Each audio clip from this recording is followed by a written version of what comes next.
Today is September 12th, 2025. I'm Cindy Allen, CEO of Trade Force Multiplier, which is an international trade consulting firm. Welcome to Simply Trade, Cindy's version, where I take a Taylor Swift song and base an international trade update on it.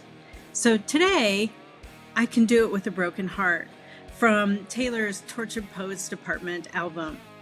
Yesterday was the 24th anniversary of 9/11, so I'll go into that detail a little bit later. As far as trade goes, today was kind of a quiet week on the trade front, but it is Trade Action Friday, so don't fret. There may be something coming out later this afternoon. This week, we heard that the IEEPA court case, which is the reciprocal tariffs that were challenged by several states and a few companies, in the International Trade Court and then the Appeals Court. We did hear that the Supreme Court has accepted, and they will likely hear the IEEPA challenge in November. Treasury Secretary Bassett did indicate that if the government is unsuccessful in their appeal, that the duty will be refunded. He did outline what an impact that would have on the Treasury and the deficit of the United States, and he did not give any details about how that duty would be refunded. But we can expect, based on his comments, that if the government is unsuccessful in their appeal, that importers will get refunds in some way, shape, or form. There has also been discussion this week about legislation to address the duty and to legislate the additional increases in duty during using normal methods of duty assessment. However, no drafts have been introduced. We haven't seen any text that could possibly be discussed. So we do know this is very preliminary discussions. And we do think it is in response to the decision of the lower court and now going into the Supreme Court. Because legislation is so difficult and timely to pass, it does take a lot of time to get language through both houses of Congress and signed by the president. In the meantime, there is Section 122, which does allow the administration to assess up to 15% duty for 6 months. That may be used as a bridge to address the duty rates between any court decision and eventually what will happen in Congress. So the fight is not over. We do expect duty to be assessed on an ongoing basis, just in some different way, shape, or form. And it's important to note that these court cases only involve IEEPA. They only involve IEEPA reciprocals. Section 232, Section 301 duties, and some of the fentanyl duties have not been challenged by this court case. So we're only talking about somewhere between 40 and 50% of the duty paid. And that's broadly what I've been seeing reported in the press as the duty assessments under IEEPA reciprocals. So it's not all of the duty, and if you are in one of the targeted or affected industries under Section 232, you're still going to owe duty and you will not be getting a refund of those duties. Those 232 and 301 actions are pretty clear that the president has the authority to utilize those. So we don't see a positive outcome coming from any challenge for those. Those are duties that we're going to live with moving forward. As well, we do know that the administration continues to look at other areas of products to assess the 232 duties on. So stay tuned in that regard, but pretty quiet week this week in trade.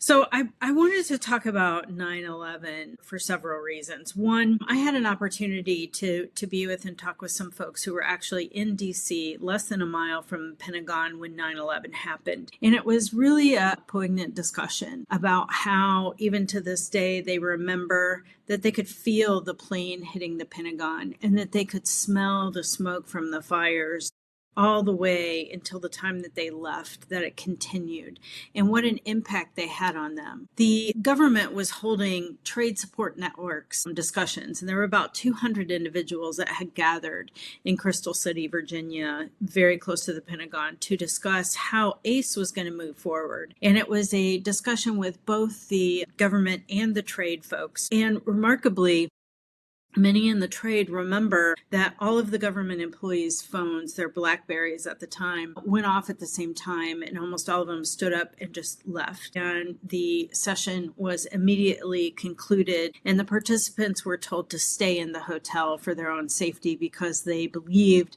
that there was another plane headed towards DC, and they weren't sure where that was going to land. So they advised all of the participants to stay in the hotel. We later found out that that plane went down in Pennsylvania. But the lasting impression of that act has really affected those who were in DC at the time. And as well, this action sparked many trade actions. If you think about it, the programs that were born on that day really included CTPAT. CTPAT didn't exist before 9/11. The Container Security Initiative was forwarded.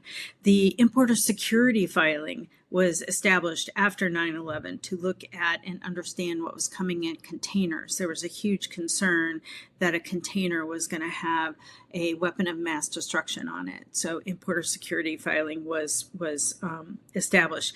The Transportation Security Administration was born on 9/11 and developed.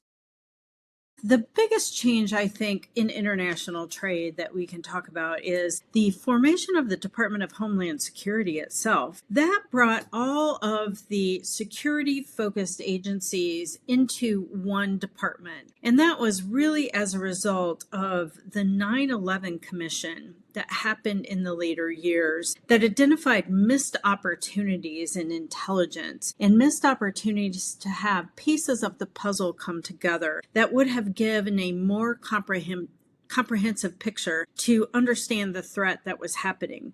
So a lot of different agencies had a little piece of the puzzle but didn't understand the overall picture. And the Department of Homeland Security was established to bring those disparate intelligence agencies and disparate offerings together so that that information could be shared and then acted upon in a comprehensive manner. So what it initially did was bring together the U.S. Customs Service, which had been around since 17 something. It's one of the oldest agencies in the United States at the time it was established, U.S. Customs Service. It brought together the Border Patrol. It brought in the Transportation Security Administration, TSA. It brought in Secret Service, and it brought in the National Guard. And as part of the Border Patrol and the Coast Guard. And as part of those, the Air and Marine Division became the kind of the third leg of CBP. Most people don't know about Air and Marine. There are 3 divisions within CBP. One is the Customs Service, the blue shirts, who deal with international trade, who welcome us at the border, do the screening. They handle the trade and individuals coming in. And then the Border Patrol, the green shirts, are the guys who work in between the ports and handle immigration services together with U.S. Customs and Border Protection. And then Air and Marine really are the tan shirt guys, and they're the ones who assist the CBP with interdictions in the air and marine environment. And the thought was that the interior of the United States would be protected if we could protect the exterior. So they looked at the physical borders around the United States and said, what agencies actually oversee the introduction of goods, people, and services through that border environment? It was a very transformational time in the United States. And I think it's timely, not just because of the 24th anniversary of the 9/11, but it's timely because there is an ongoing effort within the administration, an ongoing discussion about reorganizing DHS and specifically reorganizing Customs and Border Protection. The focus of this new reorganization would be to ensure duty collection is happening and that those enforcement efforts that ensure a proper duty collection is given the time and resources that it needs to be effective. And that's being called the External Revenue Service. where this agency will reside, how it will function, what it will be called, what components of CBP and or Border Patrol and or Air and Marine would actually become a part of the External Revenue Service is all up in the air.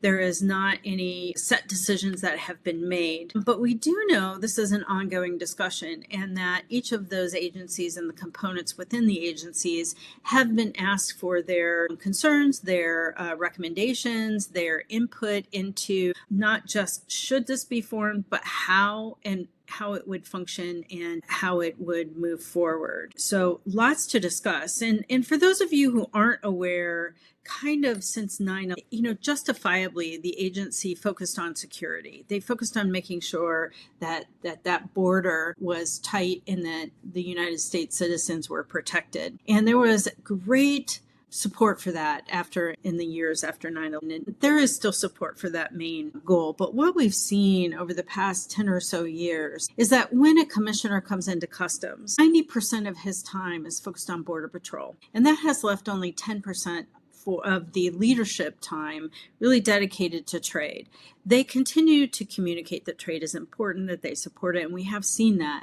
However, it is a bifurcated mission in many regards, keeping the United States safe from immigration and understanding all the complexities there, while also understanding that duty collection, that people coming lawfully into the United States via the border points in the ports, and the enforcement and collection of those commercial side of U.S. Customs Service. We have great folks within the Office of CBP, within the Office of Field Operations, known as OFO, or the Office of Trade, known as OT, who have continued that mission to a great degree. But those of us in the trade have begun to ask, is there too much focus on Border Patrol and not enough on CBP? And I think that's been heard. With this discussion, will OFO and OT get the time, attention, and resources that it really needs? Because when we look at the budget, we also see that most of the CBP budget goes to people, which is important because there's 60,000 folks who work for CBP, but it leaves very little funding for new and different things that can help the agency and also the trade in ensuring that we have lawful trade in the United States. Within that discussion also is, will there be an internal reorganization within CBP? So back before DHS was stood up, there wasn't an Office of Trade and there wasn't an Office of Field Operations. It was just one department. And you had two kind of lower leaders, one that focused on trade and one that focused on more of the enforcement activity. However, with DHS, those two offices being split has created a lot of internal strife, and that has impacted our ability in the trade to effectively communicate with both sides of the coin at CBP. So there is an open question. Will Office of Field Operations and Office of Trade be merged in that reorganization? I personally think that might be a good thing. Even though I was part of the Office of Trade, I was the executive director of the ACE Business Office in the Office of Trade, I witnessed firsthand some of the communication difficulties that each of those departments had within CBP. And although I have great respect and regard for the two executive assistant commissioners in OFO and OT, Diane Sabatino and Susan Thomas, they work fantastically together, which hasn't always been the case in the past within OFO and OT. They work fantastically together, and we see an alignment that I haven't personally witnessed in a long time with those two EACs. So I do believe that no matter what decision is made, we're in good hands with CBP moving forward with that leadership. However, I think from a policy perspective, what OT has become, which is essentially a policy shop for trade, and then OFO has become a policy shop for enforcement activities, but also to carry out the trade policy. It's awkward, and it never settled down quite to be what it was intended to be. So I am encouraged that there is a possibility that we can move forward, but I'm also encouraged that both EAC Sabatino and EAC Thomas are going to carry forward, and we'll have a great result no matter matter what happens. So as well, I would be remiss if I didn't say we were still mourning de minimis, a little more than 2 weeks after the demise of de minimis. And our thoughts are with the companies who are navigating the loss of de minimis in a shorter time period than what they had originally intended. But I do want to say I'm still mourning and my thoughts are with those who experienced 9/11 and who had loss on 9/11. And I want to know that's why we can still do it with a broken heart as a customs broker. We'll see you all next week.